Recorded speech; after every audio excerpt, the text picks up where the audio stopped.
The market is pretty dynamic right now, and the data is kind of crazy. It's all over the place. If you think about it, when a property is officially sold in the eyes of the government, when that deed is recorded, it actually went into contract 25 to 30 days before that. The publicly available stuff on Redfin or Zillow, all of that trails market action by 2 weeks to 30 days. Now, usually we can talk about what's going on with newly active listings, but January is a pretty sluggish time. So, a lot of what we have to look at in January are the properties that went into contract in that Thanksgiving to New Year's dead zone. What's the situation in front of us? On the upswing, tech stocks, crypto, and other indicators of San Francisco wealth have been on their way up over the last few weeks. There are articles out there that are talking about how the SF exodus is over, and in fact, the city is the second fastest growing in the United States. Third, several properties that you would have expected to sit on the market at the end of last year went into contract in 2 weeks or less, which is more or less a normal pace for San Francisco.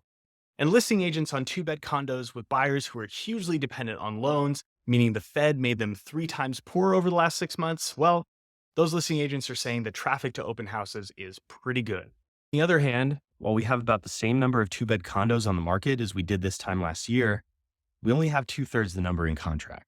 Median days on market for the properties that have sold is absolutely crazy. It's quadrupling this time last year. So you're thinking about buying in this environment. What do you do? Well, you have a couple of choices. You can hang out and wait, or you can act. Let's outline. As soon as things start to get better, which they're at risk of doing right now, you're going to get back to the days of bidding wars because if you didn't know, Q1 2023 is the only quarter one in the last 7 years where median sale prices lag the property's original market prices. Think about that. That means the game is rigged and it wants to see you contemplating taking a blood oath simply for the chance to be in the top two bidders on the property so you're given the opportunity then to negotiate against yourself to arrive at your final price, which, by the way, may not be good enough at the end of it all anyways. So I ask, is now a good time to buy?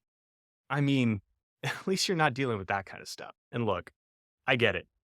We all want to feel safe when we're making a big decision like buying a house, and it's hard to be the person that goes out on a limb. As a property owner and investor myself, it's scary just saying to myself, things are probably more likely to get better from here than they are to get worse. And using that as my baseline decision criteria. Because what happens if they get worse? Well, hopefully my mortgage period is long enough to see me through the ups and downs. And hopefully I'm not overextending myself on my monthly payments so I can hang on to the house in the meantime. I went through a bunch of stuff here. If you'd like any of the data, slip into my DMs or give me a shout on the email address that's been flashing across your screen. Happy to help you out.